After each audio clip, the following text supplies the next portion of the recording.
En RCR presentamos Hablemos de Políticas Públicas. Entrevistas, comentarios y el análisis especializado sobre los diseños, gestión y la evaluación de las políticas públicas en el país.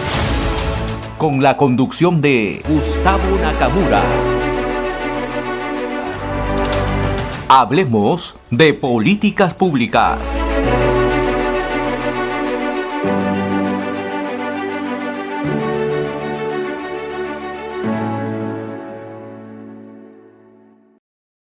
Hemos invitado al constitucionalista y decano de la Facultad de Derecho de la Universidad Científica del Sur, Óscar Sumar, para conversar sobre las salidas constitucionales a la crisis.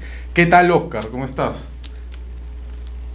Buenas tardes, Santiago. ¿Qué tal? Gracias por la invitación. Gracias. Bueno, ayer tú escribiste una columna para el diario El Reporte llamada Anestesiados, en el que comentaste que hay ciertas propuestas de salida a la crisis que no necesariamente son constructivas y por el contrario lo que hacen es anestesiar a la población. ¿A qué te refieres con esto? ¿Cuáles son estas salidas? ¿Por qué anestesian a la población? ¿Puedes explicarlo para nosotros en sencillo, por favor? Claro.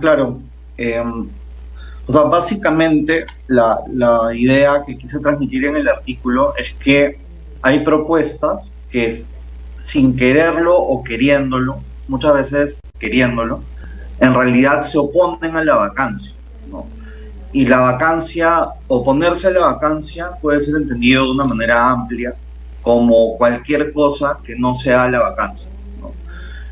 Cuando alguien propone algo que es distinto a la vacancia, en el fondo en realidad se está oponiendo a esa postura, ¿no? Y más aún con una propuesta como que se vayan todos, ¿no? Por varios motivos, ¿no? Cuando uno dice que se vayan todos, de hecho,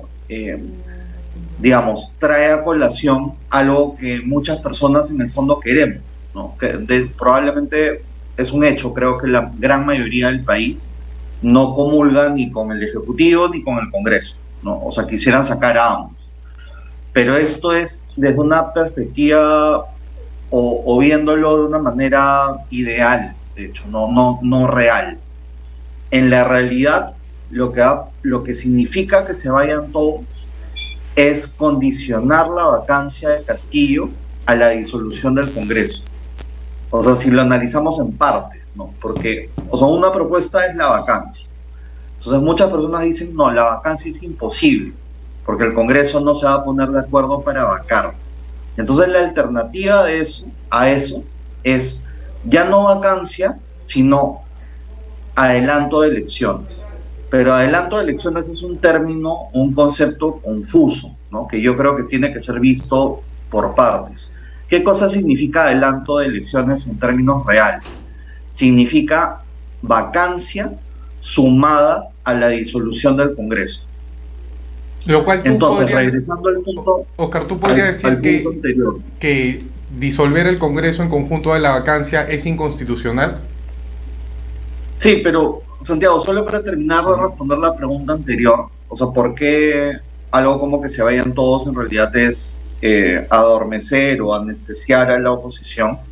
Es que si nosotros regresamos al punto anterior, donde ya habíamos establecido que la vacancia en sí misma es muy complicada, es muy difícil llegar a ella, es completamente absurdo pensar que la vacancia sumada o teniendo como prerequisito la disolución del Congreso mismo, por ellos mismos, es decir, que el Congreso se autodisuelva, es algo más factible.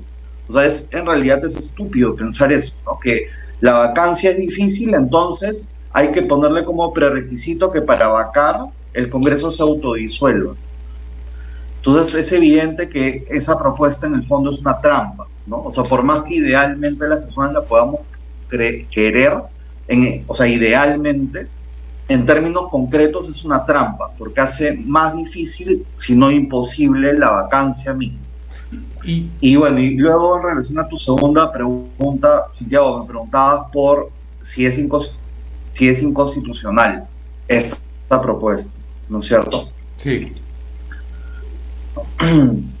Sí, la propuesta al menos en la forma en la que se pretendería implementar, sí es inconstitucional. ¿Por qué? Porque de acuerdo a la Constitución, el Congreso no puede ser revocado.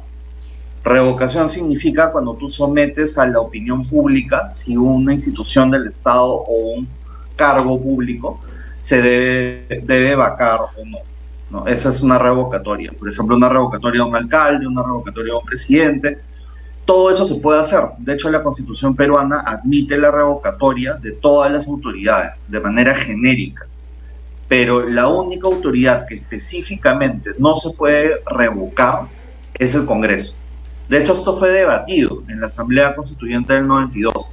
Dijeron, todas las autoridades se deberían de poder revocar, y la respuesta fue sí. Luego dijeron, pero el Congreso, dijeron, no, el Congreso no. O sea, el Congreso de hecho era la única excepción a la norma sobre revocatoria. Eso está en el artículo 134, que dice que la única manera en que el Congreso se puede disolver es si el presidente lo disuelve de acuerdo a sus prerrogativas cuando se niega 2 veces la confianza. Pero no se puede disolver de ninguna otra forma, incluyendo y específicamente la revocatoria. Entonces, cuando uno dice que se vayan todos, y ese que se vayan todos se implementa a través de un referéndum, eso es una revocatoria del Congreso. Y eso está expresamente prohibido en Perú. Entonces, para hacer el que se vayan todos, en realidad tendrían que utilizar el otro mecanismo de reforma constitucional. ¿Cuál es ese otro mecanismo?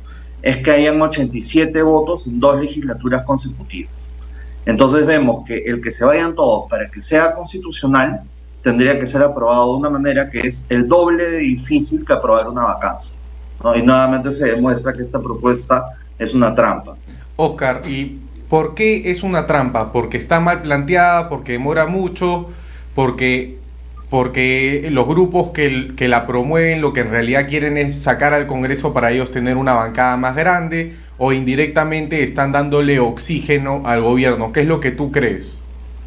Sí, en realidad la propuesta que se vayan todos es un blindaje a Castillo, ¿no? O sea, puede parecer superficialmente que alguien como Sagasti, por ejemplo, pueda tener pretensiones electorales ahora, pero en realidad eso es una visión superficial del tema. En realidad Sagasti es aliado de este gobierno, no es que él quiera sacar este gobierno para él ser presidente. O sea, claro, puede quererlo digamos, como en su imaginación, digamos, pero en términos reales no es lo que está buscando. Lo que está buscando es blindar a Castillo, y no solo él, o sea, todo el grupo que hay detrás, ¿no? Quieren blindar a Castillo. Entonces la manera de blindarlos, como dije hace un rato, es haciendo que la vacancia sea imposible, porque le ponen como prerequisito la disolución del Congreso por sí mismo, la autodisolución del Congreso, por un lado. Entonces, en realidad el objetivo, o sea, me podrías preguntar, entonces exactamente cómo es que lo blindan, ¿no? O sea, uno Claro. es haciendo imposible la vacancia, pero lo otro es distrayendo la atención del presidente.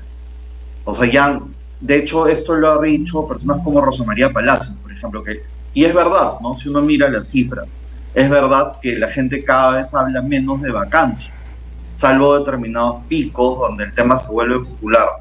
Pero en realidad la gente ya no habla de vacancias, sino que hablan o sea, cuando hablan de solución a la crisis actual, hablan de que se vayan todos. Entonces, ¿qué se ha hecho en el fondo? Se ha puesto el foco en el Congreso. ¿Qué es lo que ellos quieren? Porque el Congreso, por un lado el Congreso desvía la atención de Castillo, pero por otro lado el Congreso además es una institución que está mejor diseñada para aguantar la opinión pública, porque la responsabilidad del Congreso está dividida en 130 personas. En cambio, si hay una opinión pública muy fuerte y muy focalizada en Castillo, sí pone en riesgo que él se tenga que ir. Sin embargo, el Congreso no se va a ir porque la opinión pública está en contra. Son 130 personas, dentro de las cuales uno puede querer a algunos y no a otros, pero es una institución que está diseñada para recibir críticas y este impacto, ¿no? Incluso mucho mejor que lo puedan hacer los ministros, por ejemplo, y menos aún el presidente. Entonces, en el fondo, el objetivo del que se vayan todos no es un objetivo constitucional realmente, no es un objetivo de reforma constitucional, sino es un objetivo comunicacional realmente. El objetivo es distraer a la opinión pública. Y creo que ha sido bastante exitoso en eso. Me parece, tú también comentas en tu columna, o sea, lo que tú estás diciendo de esa estrategia, esta campaña comunicacional de que se vaya todo, en verdad es como una especie de chivo expiatorio para distraer a la opinión pública sobre la vacancia. Y me parece que tú también señalabas en tu columna del reporte del día de ayer que la propuesta de asamblea constituyente por parte del gobierno es otro chivo expiatorio para distraer la atención de la oposición y avanzar en otras agendas que no es la de la asamblea. ¿Podrías desarrollar esta idea? ¿Podrías contárselas a nuestra audiencia y podrías explicarnos por qué también el pedido de asamblea constituyente es un distractor? Sí, pero en realidad, o sea, solamente un detalle. Yo no creo que la propuesta de asamblea constituyente en sí misma sea el distractor. Yo lo que creo es que la campaña no a la asamblea constituyente es el distractor. En realidad, Lucas Gersi lo que hace es distraer a la oposición del gobierno. No, o sea, no quisiera personalizar, porque él no es el único que ha propuesto, que ha hecho esa campaña, ¿no? Pero sin duda es una de las caras más visibles. Ok, ¿y por qué entonces esta propuesta que parece puede ser una propuesta que lo que hace es poner ciertos candados para que un proyecto de cambio constitucional del corte de los del Foro de Sao Paulo se impida? ¿Por qué le juega a favor al gobierno, en tu opinión? Sí, bueno, ahí tendrías que retroceder un poco en términos de teoría constitucional y además de análisis constitucional comparado, ¿no? O sea, ¿cuál es el objetivo de una constitución en un régimen que pretende ser autoritario, por ejemplo, ¿no? Entonces, o sea, la opinión mayoritaria es que una constitución en un régimen que pretende ser autoritario es decorativo. En un régimen que ya es autoritario, tener una constitución puede tener algunas utilidades, ¿no? Como de coordinación, como de desarmar a la oposición de una manera formal o guiar a la población en un determinado sentido ideológico. Pero ninguna de estas utilidades se presenta en el caso peruano, ¿no? Entonces, o sea, de por sí era más o menos predecible, bueno, era bastante predecible para alguien que conociera estos detalles, digamos, que que el Ejecutivo no iba a insistir demasiado en cambiar la Constitución, que no era realmente una propuesta que para ellos fuese relevante. Para el gobierno lo relevante es, y esto no es fácil cantar lo que ha pasado cuando ya pasó, ¿no? Pero esto, de hecho, los que me conocen o los que me siguen en redes o mis artículos saben que yo lo vengo diciendo desde el día 1. En realidad el objetivo del Congreso era destruir el Estado de Derecho, el objetivo del gobierno. Y ese objetivo se logra a través de corrupción, se logra a través de, por ejemplo, la limitación de derechos como el derecho del pasaporte, ¿no? Por decir uno bien específico que hoy día ya no tenemos los peruanos, por el copamiento de instituciones, especialmente de la policía, el ejército, pero también de todo el aparato público, y en general una, digamos, corrupción no solamente en términos de coimas, sino una degradación de la democracia misma.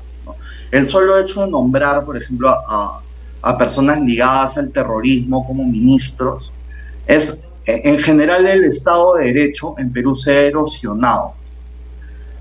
Y la Constitución, digamos, entendida en términos reales, la Constitución es un producto que solamente existe en un Estado de Derecho. O sea, no puede existir una Constitución propiamente dicha fuera del Estado de Derecho.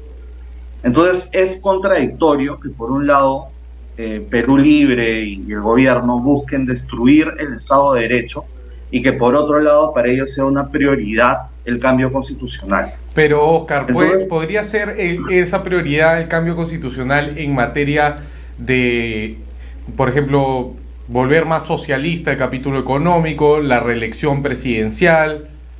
¿Por qué crees que no les interesan estos puntos? Claro, pero ojo que ahorita ya estamos cantando el partido cuando ya ocurrió el partido. O sea, ahora, cuando decía esto hace un año, me decían cosas como lo que tú me acabas de decir. Me decían, Oscar, estás equivocándote en el análisis, porque en verdad para ellos sí es importante hacer esto y lo otro. Pero lo cierto es que hoy día ya estamos hablando del partido cuando buena parte del partido ya se jugó. O sea, y sobre todo ese primer año que era definitivo en torno a definir cuáles eran los objetivos reales del gobierno.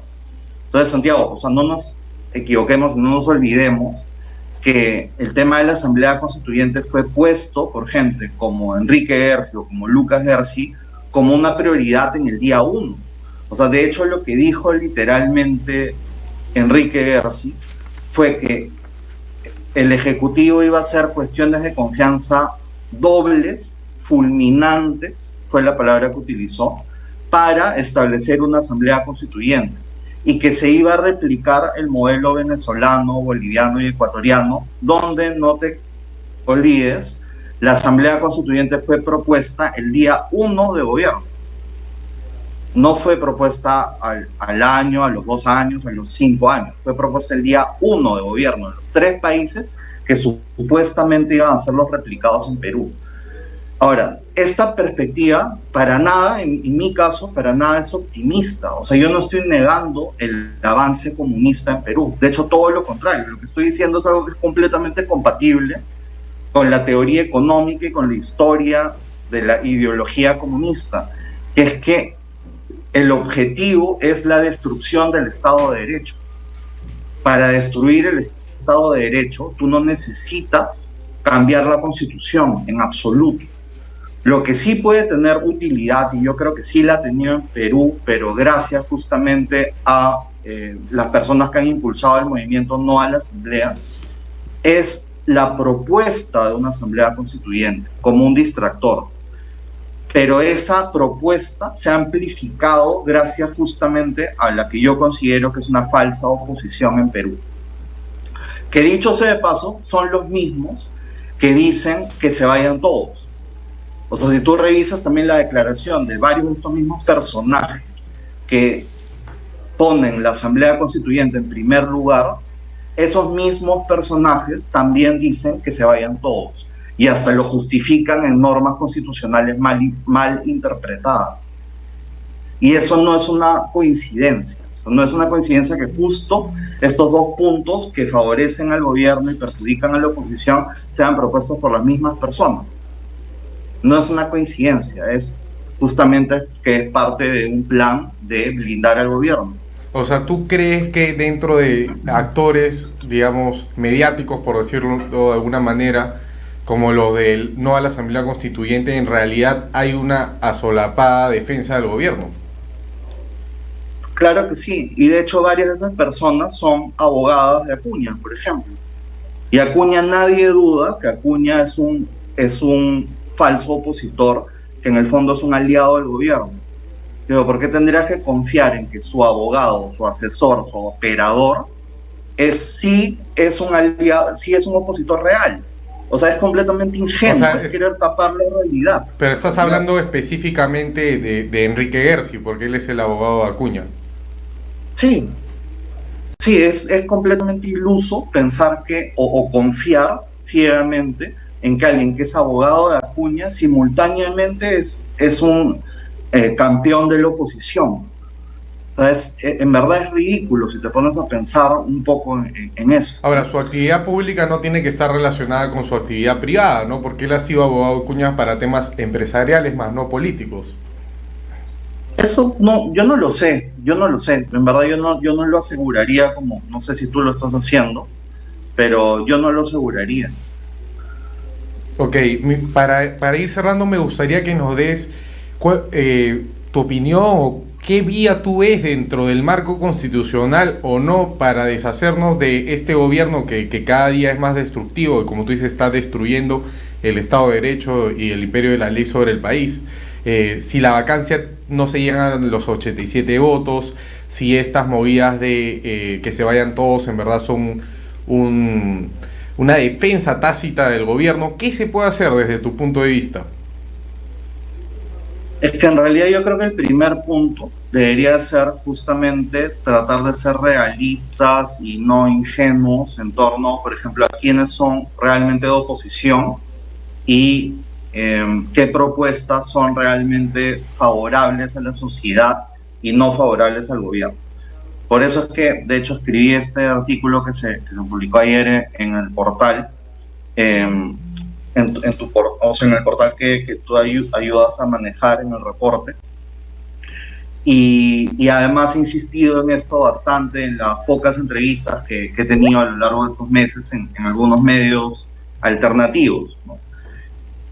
Y justamente esto yo creo que parte también del hecho de que la opinión pública está siendo bastante dirigida desde medios con un alcance más general y donde se da cabida sobre todo a falsos opositores o a opositores de la oposición, ¿no? A personas que están muy enfocadas en qué errores comete la supuesta oposición ciudadana y no en los errores del gobierno, ¿no? Donde pondría a medios como La República o a periodistas como Rosa María Palacios, por ejemplo, ¿no?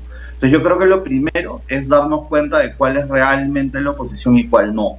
Hoy día cuando se habla, por ejemplo, de que se vayan todos, cuando se habla de Dina se tiene que ir primero, cuando se habla de que la fiscalía va a ser la que resuelva los problemas, cuando se pone, y esto ya no tanto, pero cuando se ponía tanto énfasis en el tema de Asamblea Constituyente, yo digo, todos esos temas en verdad nos desvían del tema principal, que es sacar a Castillo.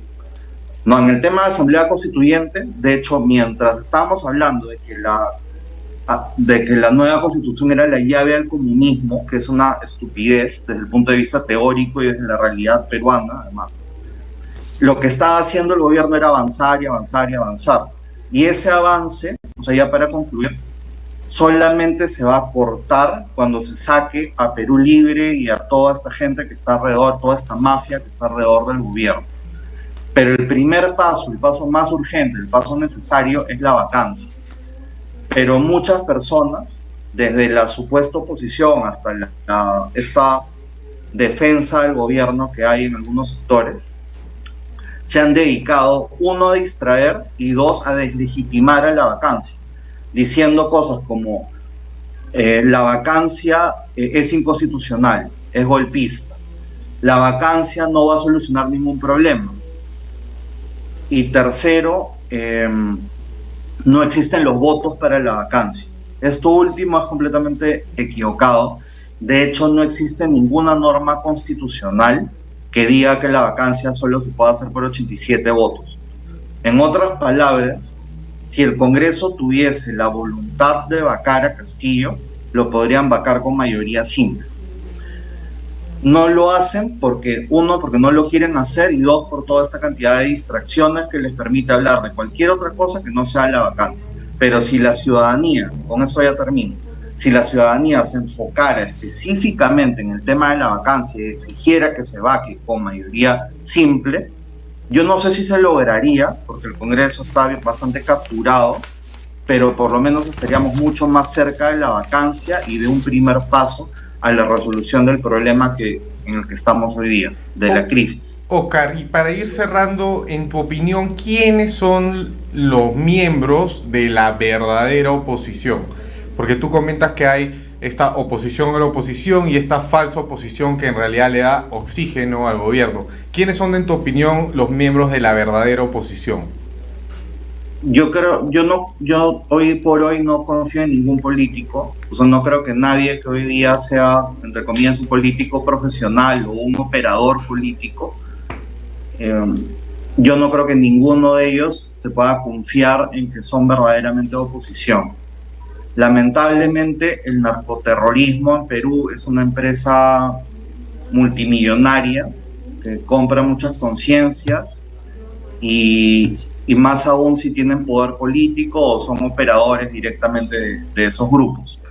Entonces, lamentablemente hoy por hoy, yo creo que la ciudadanía se tiene que dar cuenta que en gran medida estamos solos, es decir, huérfanos de políticos que puedan representarnos, y debemos hacer la oposición desde abajo, no desde arriba.